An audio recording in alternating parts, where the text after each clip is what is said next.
Bonjour, bienvenue. Je suis tellement contente de vous retrouver. J'espère que vous allez bien. J'espère que tout se passe bien pour vous. Donc aujourd'hui commence la saison 2 du Bootcast. Ce sera donc l'épisode 1 dédié à l'écrit numéro 1 de Nichiren Daishonin intitulé « Sur l'atteinte de la bouddhéité en cette vie ». En voici les points de repère. Cette lettre a été envoyée à Toki Jonin lors de la 7e année de l'ère Kensho en 1255, 2 ans après que Nichiren a rendu public son enseignement Nammyo Rengekyo. Quand il rédige cette lettre, Nichiren a 34 ans et vit à Kamakura où se trouve le siège du gouvernement militaire. Fervent disciple de Nichiren, Toki Jonin demeure à Wakamiya dans la province de Shimousa. Il reçoit une trentaine de lettres, dont la lettre de Sado et un traité majeur, l'objet de vénération pour observer l'esprit. Au service du seigneur Shiba, gouverneur de Shimousa, Toki Jonin devient disciple de Nichiren autour de 1254. Parmi tous les écrits du milieu des années 1250, sur l'atteinte de la bouddhéité en cette vie est le texte qui se concentre le plus clairement sur les principes essentiels du bouddhisme de Nichiren. Parmi les autres œuvres de cette période, beaucoup visent principalement à réfuter les doctrines erronées des autres écoles et à discuter de questions théoriques. Ce court essai reflète non seulement les théories formulées par Tiantai en s'appuyant sur le Sutra du Lotus, mais révèle aussi la pratique concrète pour atteindre la bouddhéité, qui consiste en l'occurrence à réciter Nammyo Rengekyo, ce qui faisait défaut dans l'ensemble théorique de Tiantai. Myo Rengekyo est le titre du Sutra du Lotus, mais pour Nichiren, c'est bien plus encore. C'est l'essence du sutra, la révélation de la loi suprême elle-même.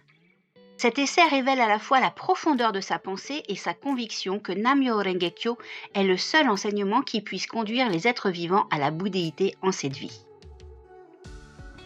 Voici donc le contenu de l'écrit numéro 1 de Nichiren Daishonin intitulé « Sur l'atteinte de la bouddhéité en cette vie ». Si vous souhaitez arrêter le cycle sans commencement des naissances et des morts et parvenir absolument à l'illumination suprême en cette vie, vous devez percevoir le merveilleux principe inhérent à tous les êtres vivants, Myo Rengekyo. La récitation de Myo Rengekyo vous permettra donc de percevoir le principe merveilleux inhérent à tous les êtres vivants. Le Sutra du Lotus est le roi des sutras, authentique et correct dans les mots comme dans les principes. Ces mots sont la réalité ultime et cette réalité est la loi merveilleuse ou Myo-o. On l'appelle loi merveilleuse parce qu'elle révèle le principe de la relation d'inclusion mutuelle entre chaque instant de vie et tous les phénomènes. C'est pourquoi ce sutra est la sagesse de tous les Bouddhas. La vie à chaque instant inclut le corps et l'esprit, le soi et l'environnement de tous les êtres vivants et de tous les êtres non sensitifs dans les 10 états ainsi que dans les 3000 mondes, notamment les plantes, le ciel, la terre et même la plus infime particule de poussière. La vie à chaque instant imprègne tous les phénomènes et s'y manifeste, c'est le sens de l'entité de la loi. S'éveiller à ce principe est en soi la relation d'inclusion mutuelle entre chaque instant de vie et tous les phénomènes. Toutefois, même si vous récitez et gardez Myo Rengekyo, si vous considérez la loi comme extérieure à vous, vous ne pratiquez pas la loi merveilleuse mais un enseignement inférieur.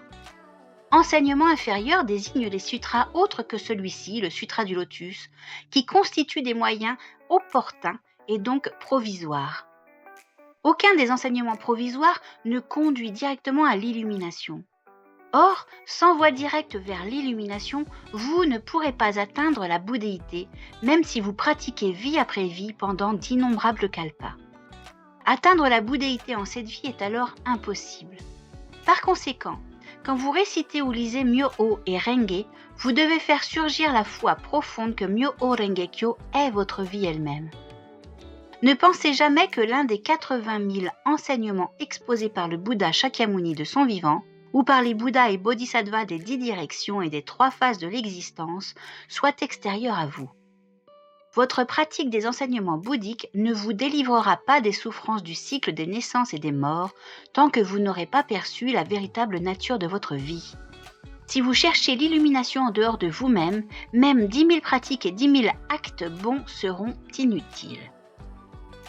Vous serez comme un homme pauvre qui compte nuit et jour la fortune de son voisin sans gagner lui-même le moindre sou. C'est pourquoi on lit dans un commentaire de Tiantai: si vous ne percevez pas la nature de votre propre vie, vous ne pourrez pas éradiquer vos fautes graves. Ce passage signifie que la pratique de ceux qui ne perçoivent pas la nature de leur propre vie deviendra une interminable et pénible austérité.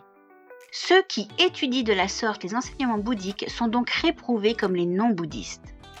Le traité de Tiantai, la grande concentration et pénétration, déclare que, bien qu'ils étudient les enseignements bouddhiques, leur conception ne diffère en rien de celle des non-bouddhistes. Réciter le nom du Bouddha, Nam-myoho Renge-kyo, lire le sutra ou simplement offrir des fleurs et de l'encens, tous ces actes méritoires sèmeront des bienfaits et des racines de bien dans votre propre vie. Avec cette conviction, faites des efforts dans la foi.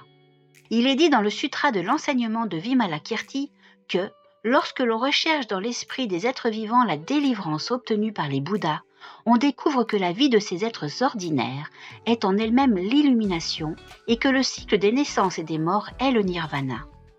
Il y est dit aussi que si l'esprit des êtres vivants est impur, leur terre aussi est impure, mais que, si leur esprit est pur, leur terre l'est également. Il n'y a pas de terre pure ou impure en soi. La différence réside seulement dans le bien ou le mal à l'intérieur de notre esprit. Il en va de même entre un Bouddha et un être ordinaire.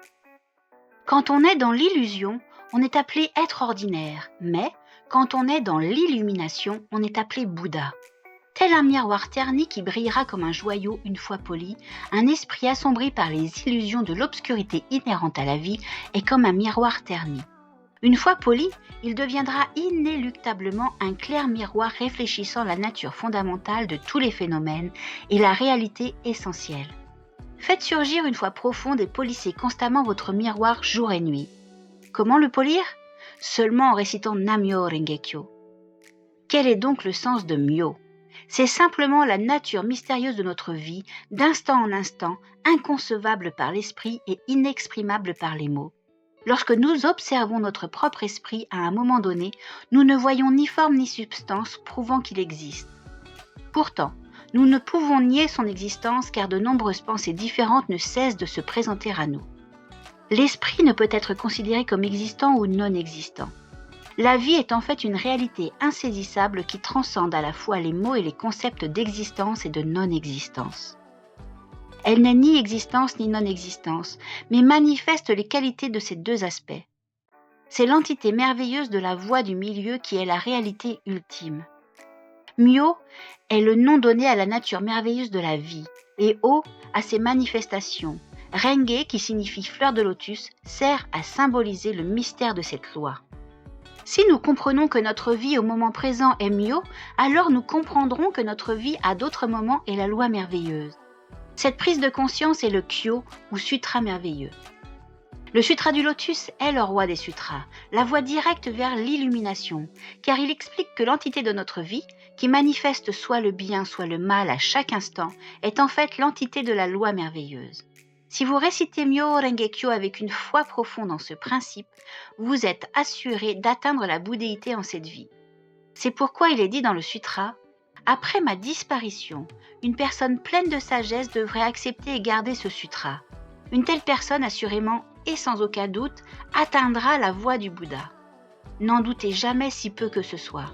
Avec tout mon respect, conservez votre foi et parvenez à la bouddhéité en cette vie. Nam-myoho Renge-kyo, Nam-myoho Renge-kyo, Nichiren. C'était donc le contenu de l'écrit 1 de Nichiren Daishonin, intitulé Sur l'atteinte de la bouddhéité en cette vie.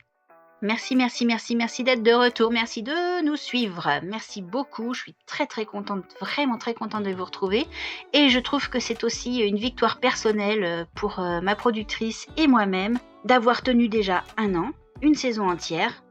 Je vous remercie vraiment du plus profond de mon cœur de nous suivre, d'être là, d'être présent. N'oubliez pas de liker, de partager autour de vous ce podcast, de vous abonner, bien sûr. Vous nous trouvez partout sur YouTube. Nous sommes sur toutes les plateformes de streaming audio, Apple Podcast, Google Podcast, Deezer, Spotify.